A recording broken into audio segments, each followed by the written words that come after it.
What's poppin'? It's your boy Jay, that's me. Let's dive into NXT from November the 4th, 2025. A pretty decent show for the most part. Fun. I like what NXT is doing. And Gold Rush seems to be shaping up quite nicely. And next week seems to be a really good episode as well. So we kicked the show off with the first match of the night. Fatal Influence. They defeat Lola Vice and Easy Dame and Tatum Paxley of the Culling. So that's cool there. So towards the end of the match, Easy Dame tagged herself in. She shielded Tatum Paxley. And then for her troubles, she ate a rolling encore from JC Jane for the 1-2-3. So JC Jane wins. Makes perfect sense. I do like this. Maybe we'll get a rematch at Gold Rush. Maybe we won't. But we got, 2 weeks until that happens. And Gold Rush is going to take place on the November 18th and November the 25th. So, yeah. Should be interesting. Moving on.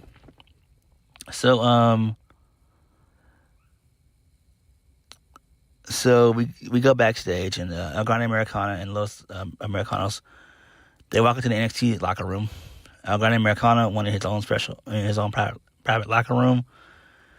He starts picking Josh Briggs' bags and making space for himself. Briggs tells Americana to put his bag down before he puts his hands on him. El Grande Americana wants to know what Briggs' problem is. Briggs doesn't care if El Grande Americana is a big deal in AAA. He has the speed title, and that he has the speed title. He makes his money and put down fan favorites like them.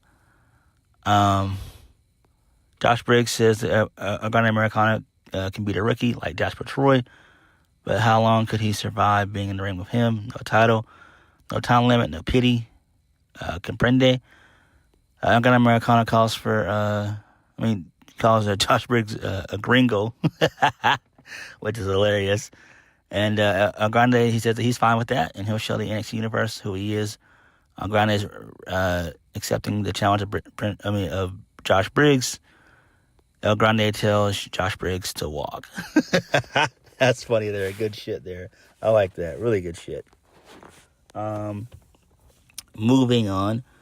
So, Lei Ling Lee, a.k.a. Xia Li, she says in a Twitter video that Kelani Jordan has brought shame to the TNA Knockouts World Championship, and she's got plans on taking it back. Kelani interrupts a conversation that Kendall Gray was having with Tyra May Steele, Ren Sinclair, and Carmen Petrovich. Kelani says that she was just like Kendall when she won her first championship, but she'll learn. In fact, they should listen to what she has to say in the ring and go find a monitor. Good stuff there. So this leads us into Kelani Jordan's promo, which is really, really good. She talked about how she did everything she could to keep the TNA Knockouts world title by any means necessary.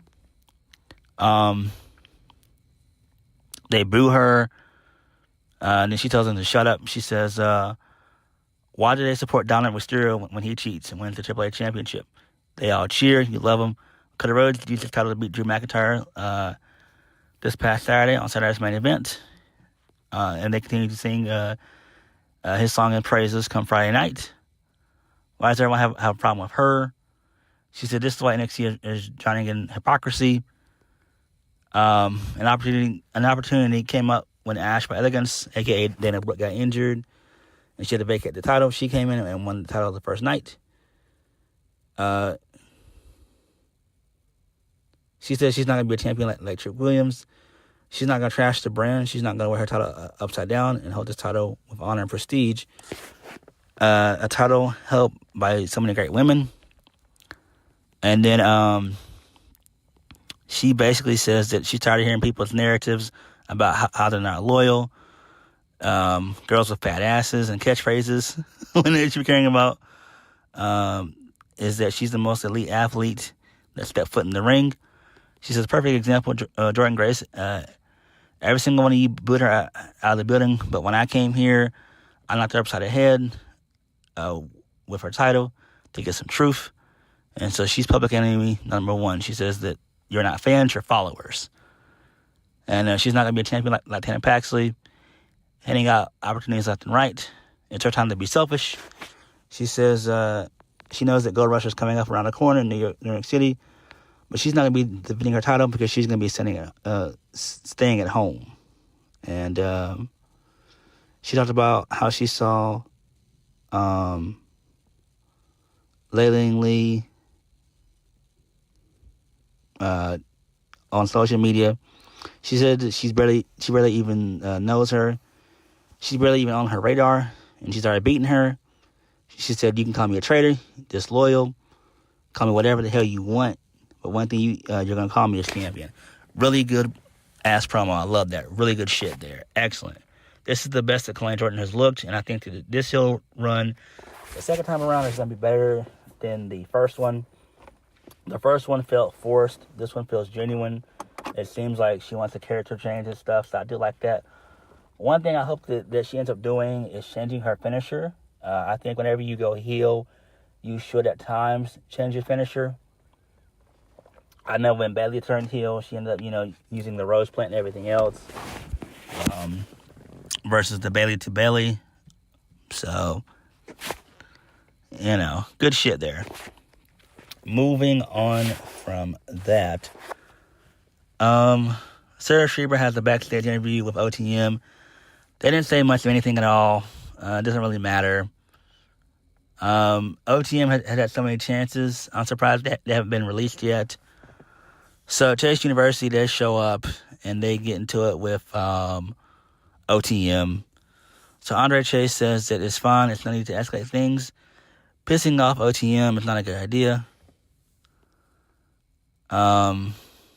So there's that. Who cares? Moving on.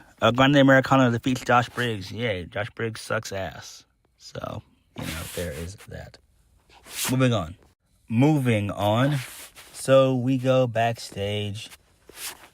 And Kendall Gray is getting Ren Sinclair hyped for her upcoming Speed Championship tournament match. Kelani Jordan asked Kendall Gray and Ren Sinclair if they watched her promo. Ren was about to answer the question, but Kendall Gray told her that she needs to focus on her match. Ava tells Kelani that she wants to talk to her about something in her office. Kelani passive-aggressively says that this should be good. Ava wanted to talk privately, but she heard what Kelani had to say out there. It's not her decision whether she's going to defend the Knockouts World Championship at NXT Gold Rush or not. It's up to Ava. Kelani says that it's not Ava's decision either. Last time I checked, she's not the GM of NXT, of TNA. So Tyra Mills still, she shows up. So she says first Kelani cheats to retain the title last week, and now she's disrespecting the WWE Universe. What's gotten into her? So Tyra Mills still used to look up to Kelani as a fellow athlete.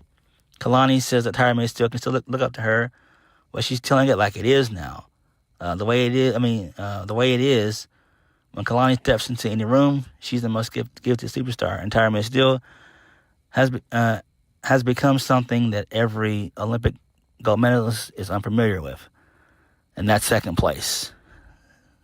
So Ava wants to make something clear. Yes, she's not the general manager of TNA, but she's the GM of NXT, and this is her show. And Kelani wants to act like she calls the shots. Sure, she can test her luck against Tyra Mills still. And then Tyra Mills still says, we'll see, he likes second place. Okay, who gives a damn? Not really all that important. Tyra Mills still needs some work, though. She does. Moving on. Ricky Saints, he runs into Miles Bourne in the backstage area. Miles Bourne knows that Ricky Saints has a last man standing match for Trick Williams next week, but if he could save a piece of Trick Williams for him, Ricky has no problem with that and gives Miles Bourne a fist bump. So basically, Trick Williams and Ricky Sanchez, they have a backstage interview. They just talk shit, basically. Ricky says that he beat Trick clean 1, 2, 3. Trick continued to run his mouth.